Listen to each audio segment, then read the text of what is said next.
19th at 7:03 PM. Roll call, directors, please. Bauman. Here. Gorman. Here. Hanson. Here. Hermaning. Here. Kaiser. Here. Maple. Here. Stankowski. Here. Calandra Zebro. Here. Kelly Zebro. Here. All present. Item 3, pledge allegiance. I pledge allegiance to the flag of the United States of America and to the republic for which it stands, one nation, under God, indivisible, with liberty and justice for all. Okay, I would go into item 4, which is approval of the agenda. I would seek a motion to approve the agenda as posted. I'll make the motion to approve the agenda. We have a motion by Kelly. Is there a second? I'll second. A second by Calandra. All those in favor? Aye. Opposed? Motion will carry. Item 5, approval of the minutes from the regular Board of Education meeting December 19th, 2023. If there are no corrections. Okay, we have a motion by Kevin. Is there a second? I'll second. And a second by Jess. All those in favor? Aye. Opposed? Motion will carry. Item 5B, the special Board of Education meeting, January 8th, 2024. I'll make that motion. We have a motion by Peter. Is there a second? I'll second it. A second by Donna. All those in favor? Aye. Opposed? Motion will carry. Item 6, special presentation. 6A, discussion and possible decision on the approval of Mullins Way donation towards UTV. So we've had another very generous donation from a community group, a community business, generously donating $5,000 towards our sports UTV. So we're very appreciative of that, and we'll include the marketing and branding. We'll work with our athletic director to make sure that this wonderful donation is recognized. So huge thank you to the Mullins family organization for this donation, and we'll make sure that we send out a thank you note after this meeting as well. That's wonderful. Is that gonna cover all of it then? It was close to 20,000, so the majority then, with the two donations together, will cover a great majority of the Great. UTV. Okay. So I would need a motion to approve. We have a motion by Kevin. Is there a second? I'll second A it. second by Kelly. Discussion? All those in favor? Aye. Opposed? Motion will carry. Item 6B, discussion and possible decision on the approval of the Green Welding helmets donation. So Ms. Heckendorf Paul was very happy to have the equipment donated for our welding program, our CTE program, looking at the welding helmets, and they're used and have really a value of in excess of $10,000. That's right, we're bringing it to the board's attention. So again, wonderful community partners that we have here. And so we're going to graciously accept that donation here as well. Great. I'll make that motion. Okay, we have a motion by Peter. Is there a second? And a second by Amy. Any other questions? If not, all those in favor? Aye. Opposed? Motion will carry. Item 7, the public forum. At this time, I think we had one request for the public forum, but came today and it's on the calendar again. But because the calendar was approved last month, except we do have it listed as a possible discussion and recommendation, that is because of the second request, which came from Kevin, and we'll go into that when we get to that part of the calendar. So we're just gonna move on to the next item. Item 8, consent agenda. I would seek a motion if nothing was pulled from any of the committees to approve. We have a motion by Kevin. Is there a second? Second. A second by Calandra. All those in favor? Aye. Opposed? Motion will carry. Item 9, discussion and possible decision on the approval of the monthly voucher list. I'll make the motion to approve. Okay, we have a motion by Peter. Is there a second? I'll second it. And second by Donna. Roll call vote, please. Hanson. Yep. Hermaning. Here, yes. Kaiser. Yes. Maple. Yes. Stankowski. Yes. Calandra Zebro. Yes. Kelly Zebro. Yes. Bauman. Yes. Gorman. Yes. All yes. Okay, thank you. Item 10, discussion and possible decision on the acceptance of the monthly treasurer's report. Kevin, a motion by Kevin, is there a second? Second. And a second by Kelly. I feel like I'm in an auction. Yeah, I know. Roll call, please. Hermaning. Yes. Kaiser. Yes. Maple. Yes. Stankowski. Yes. Calandra Zebro. Yes. Kelly Zebro. Yes. Bauman. Yes. Gorman. Yes. Hanson. Yes. All yes. Okay, thank you. Item 11, old business. Discussion and possible decision on the approval of safety plans. So over the summer into the fall, Michelle, Ms. Brown, and building principals developed safety plans for each of the buildings, and as you can see, there's an addition there for the district office safety plan. So these are really new plans. They've been vetted, if you will, from police, law enforcement agencies. This is just that formal approval process for each of those plans. Okay. Any questions? Okay. If not, I would seek a motion. I'll make a motion to approve. Okay, we have a motion by Jess, is there a second? A second by Kevin. All those in favor? Aye. Opposed? Motion will carry. Item 11B, discussion and possible decision on the update of the approved 24-25 school calendar. And again, it's just basically an update because motion did approve. Kevin had a request about 2 in-service days, seeing if we could possibly move them so we can get done earlier in June or be done before June. But after working with Rob and him talking to the administrators, he'll explain more. Okay. Okay, so for the in-services, we would like to move the February in-service from what we had said. So the new February date is on here, and the January in-service is on here. So administration feels strongly that the days are needed, the 2 in-service days, for planning of district initiatives and looking at individual needs as well within the buildings.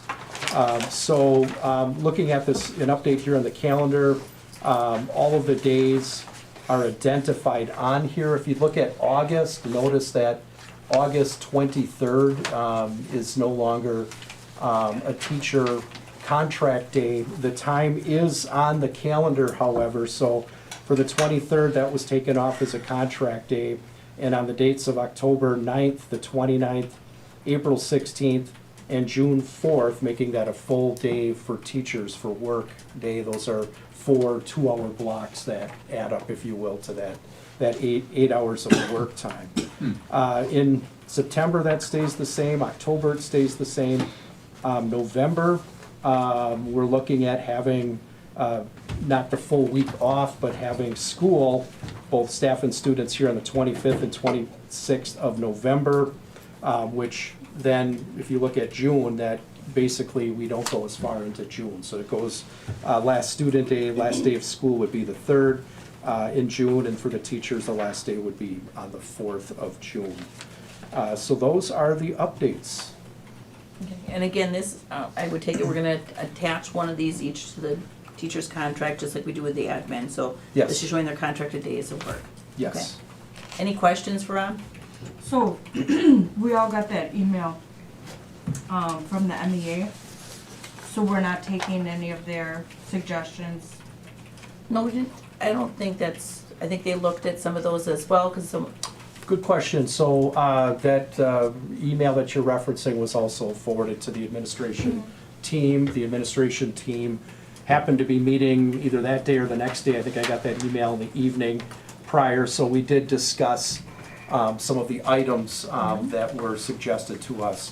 One being adding the days for assessment and grading that I referenced. So in other words, that change from the 23rd to those 4 different assessment days.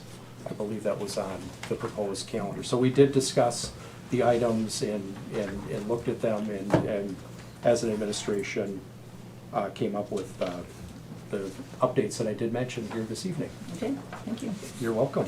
So so the flex days then, you want just to stay this way and not give them the flexibility to, you know, to log in their time as they've done before? What's your rationale behind that? Sure, so looking at flex days looking at the calendar for all parties, teachers, administrators, the community school board, having the days identified is more clear for when people should report to work.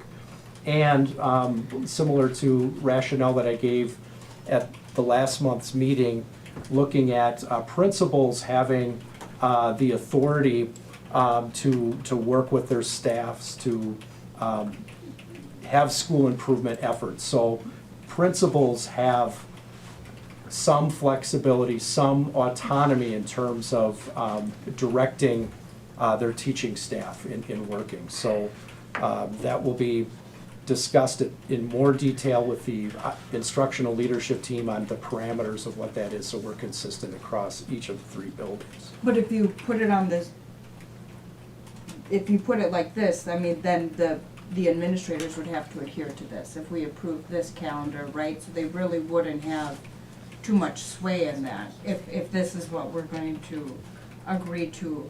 Or you're saying that that the principals could have the choice to not follow this calendar?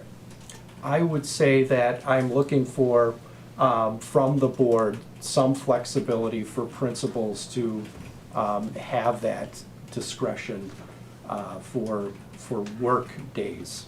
I personally would have liked to give them even more discretion and just make sure that, you know, that their time was totaling up to their contract obligated time, you know, because I know a lot of things, you know, I know who my kid is going to have, right, midsummer, well before this. Well, so they did that work.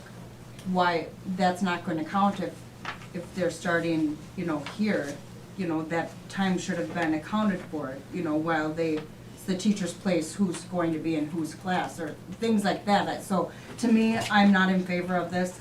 I've said it before, I'll say it again. I don't support it. I think that if the issue was that certain teachers were not, you know, fulfilling their obligated time, then that should be handled with the administrator and that teacher. I feel like this is not a punishment, but in some way, to, you know, if you have one kid in the class who's not following the rules, you don't punish the whole class, you talk to that one kid, right? And I feel like the same applies in this situation, so I'm not in favor of it. I think that teachers should be given, and the administrators, you know, the autonomy and professional discretion to know when they need to go in, and then to make sure. But that's kind of what they're doing now, Megan, with this. We're just basically showing the 190 contracted days. By doing that, it's no different than we're doing for the administrators, it's the consistency. So we have to trust our the administrators to make sure that they're gonna be working with us, and he is giving that flexibility to come forward. But then So- why have the calendar like that? Why have it like that? Why not have it the way it Well, was? it's already approved, so I don't go too much into it. We spent a lot of time on this last month. Who approved it? We approved it last month. I did not. It was 9-0. Yes, When it- Wasn't it? you approved it But- last month. So, You Can look at your I- minutes. Then I don't remember. Go ahead. Yeah, we did. Rob, so what I'm hearing is that, so in the summer, say in June, July, whatever, if a team gets together and have a work day, and they let their building principal know that, they don't have to be here for all of those days? I mean, if they're Yeah, well, putting in that What extra. I'm saying is if if Ms. Schmidt would say, okay, there's a 2-day reading something, training Okay, in right. early August, and she would like to have a team of 6 teachers go to that, where she would have the autonomy to say, Okay. yep, I can ask teachers to go to that, and it would be It would be in noted. substitute of these other Yes. days. Right. Yes, sir. Which is what I'm getting to, but you said it much more eloquently. Okay, all right. So we're moving on to 11C, a discussion and possible decision on the school perception survey. We just added this. Have you heard any more updates since our last meeting? Since the last meeting, we scheduled a meeting, so I met with administration, Steve, Michelle and I met to discuss some talking points that we'll have with the 2 gentlemen, Rob and, help me out here, Steve. Darren. Thank you, Darren. So we have a meeting scheduled with Rob and Darren next week after the teach, or after the school board convention. I believe it's Tuesday or Wednesday. So Just kind of we'll, finalize? yeah, so we'll start developing potential questions. Okay. And of course, the board will be in the loop on what the potential survey will look like. Will they be in walking, either one of them Yes, too? yes, they So will we be. can hook up with them down there and talk to them? Right. That's a really good idea. Didn't Okay. somebody, did you put that in a memo or somebody that stopped in our booth? Oh, they sent, or, I think, Somebody sent it. I did see that. Yeah, and they said stop at our booth. That was when you're about in the, Milwaukee. you had told them to watch the. Yes, the Yes, minutes. I think it was that person, yes. Oh, yes. And they were yes. very appreciative of the minutes last there. That was a meeting. great suggestion, Peter. Okay, so no decision needed there. Item 12, new business. Discussion and possible decision on the approval of the open enrollment resolution. Don? And I'm obviously available if there are any questions. The layout of my proposal and potential discussion is providing the board policy, your policy. That is the #1 compliance issue with Wisconsin DPI when we set caps for our regular ed students or students with disabilities, is that we align our capacities to what the current board policy states. They're not real picky about what our formula is, but numbers obviously come into play. So at the end of the board policy, I provided our current status for open enroll in and open enroll out. And then on the last page, those numbers, I want to be very clear. For example, Mosinee Elementary cross-categorical. Cross-categorical are any students with disabilities. And so it doesn't mean that you're going to see 12 in every single class. It depends on the severity of disabilities and the needs that each student has. And so you might see, for example, 5 students in one class and 17 in another. This is simply the balancing of case managers. What makes it a little bit tricky too is that we've got speech and language on the bottom. Speech and language, those are students that are receiving as a primary disability speech and language services. Now, our speech and language pathologists also provide related services with a student that may have a learning disability or some other disability. And so I was very methodical in looking at our programs here in order to come up with these numbers. You can see that we currently have 2 spaces left at the middle school for next year with students with disabilities. I'm not proposing that we cap our regular ed populations, but I'm also understanding that we're very transient when it comes to students with disabilities. And so I want to make sure that the funding dollars that we have in the district are for our students first. If we do get open enrolled applications for students with disabilities, then those are not a blanket statement no. We consider each and every one of those as required by DPI. So are there any questions regarding my report? John, the only thing I have a question on is on the possible motion. You have the last sentence, special education programs will be limited in capacity that provided based on the current space. Would it be space in our services? Too? Is it more limited to space, and what if we don't have the services to provide that student? You're correct. It's not physical capacity, it's Right. services. Okay. So, Is yeah, it better to use services than space? I think we could do that. Okay, I think it would be just fine. Thank you for that. no problem. I have a question. Number 3, whether the non-resident student has been expelled from any school district with the current school year or the 2 preceding school years, or is pending any disciplinary proceeding based on the following activities. So if we have let's say even a regular ed student who makes it to an expulsion, then the following year, then they would be ineligible for open enrollment? Is that? The way the policy reads now, and we just had a denial, if a student open enrolls here from another district and they are either in the process of or have been expelled, we can deny them based on that. But also if they get into trouble within our district, then they also could be denied then to no longer be able to open enroll here. Correct. If they're in our district, they're expelled from our district, and if they're open enrolled from another district and facing expulsion, that's another reason too. The other reasons are truancy or attendance issues, and all of those combine for a statement that we call not in the best interest of the student. So do you have to go through that every year then, or is that an automatic thing, or how does that work with the open enrollees? For the capacities, it would have to happen every single January at this time. But we get open enrollment requests all the time, and so we base it on the policy that is obviously a standing policy, and whether we deny or accept. Yeah, great questions. I have a question. Oh, I'm sorry, Kevin. Go ahead, Jeff. Then Jess. Would you mind going back to the chart or who's running, are you running? That one there. So I think I understand that this is about special education rather than necessarily, if I look at speech and language, this is not at all applicable to English as a second language, is that correct? That is correct.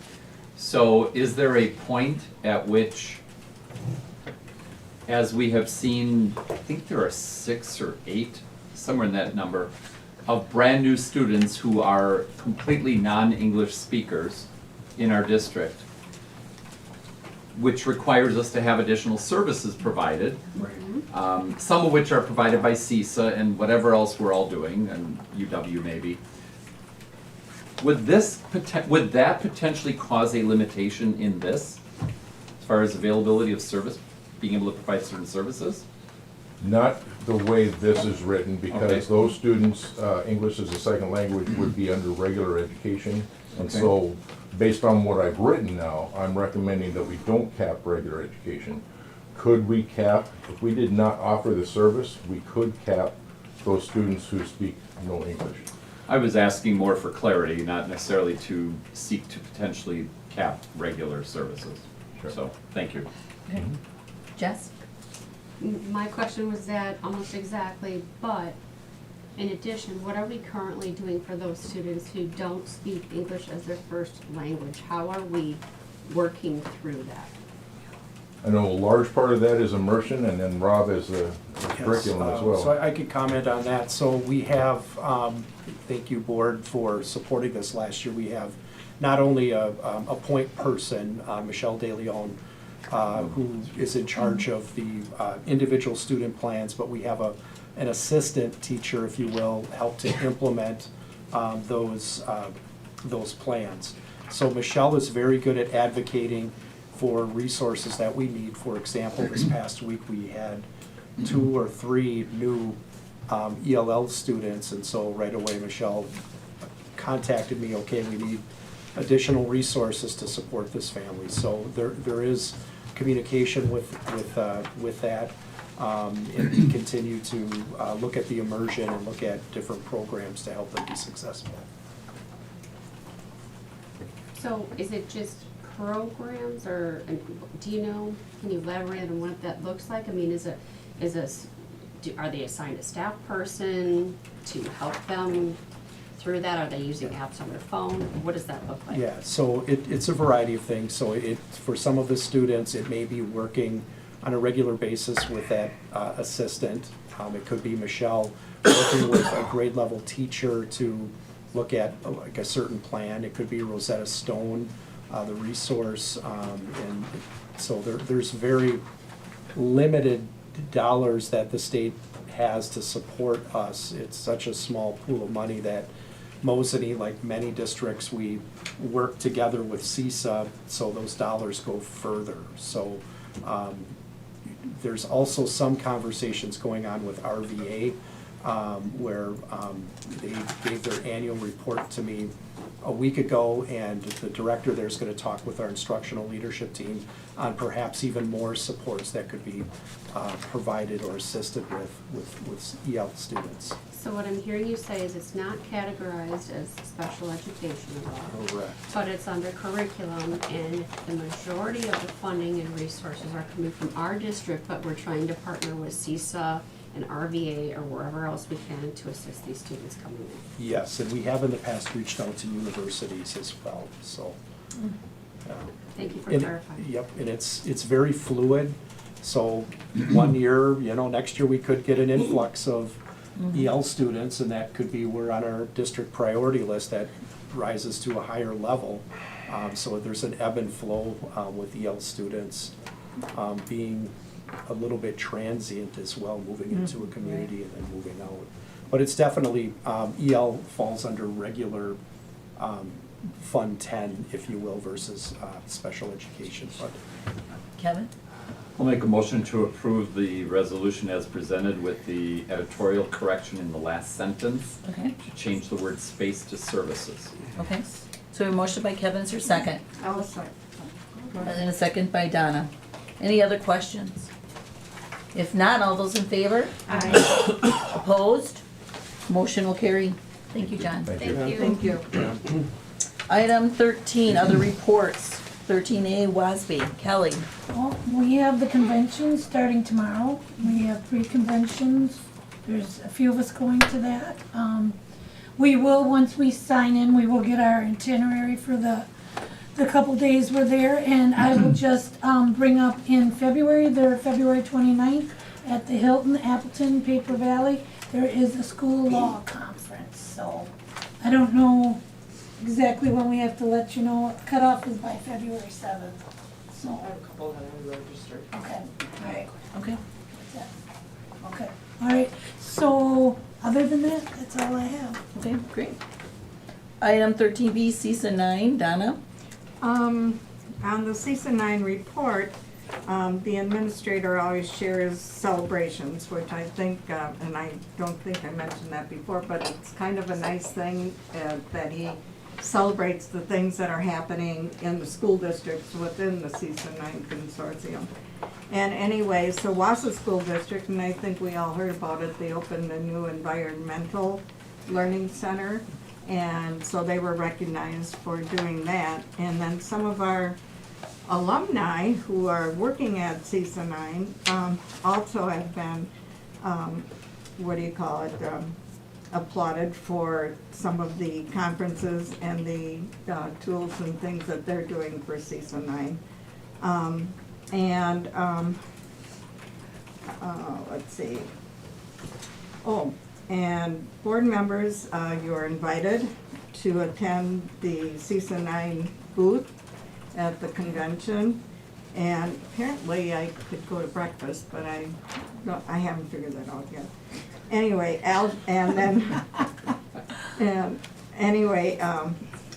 the DPI is also holding a public strategic planning listening session. So I think you probably, Rob, have gone or are going to that. And then they'll have future sessions after that, so. That's what I have. That's wonderful, yes. The DPI is looking at changing their entire model of, changing it to service model versus compliance. Of course, they're compliance, but it's going to become more of a service model. And I applaud the DPI for that change. All right, item 14, future agenda items. Is there anybody wishing to bring anything back for February?